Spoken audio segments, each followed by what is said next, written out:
Maudo minana simi kwa bonu do rasanta den game mime luba na khode bagwazantu nan dio mini khanudo Exode 23 verset 25 en yulando nye mau mavamavo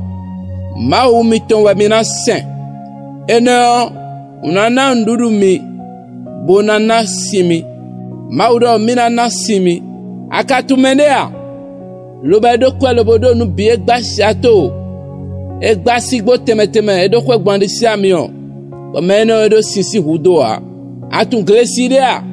benada mila kundo sisi hudo amamina donu atun kalintodea bedo kalingon kame gome beda mi kundo sisi hudo edea anadu no sisi hudo ado anale obo men sisi hudo ado nkhoda nu mende sansanti no mani nawesi do bezanto me ni nawesi do azano wa me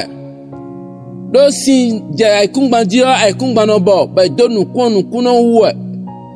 lo bana nasise ni nawesi na zo wa de o me eno anamo nu da gbe azo eno me azo klon wa ya de azo me yi wa de a ma nawesi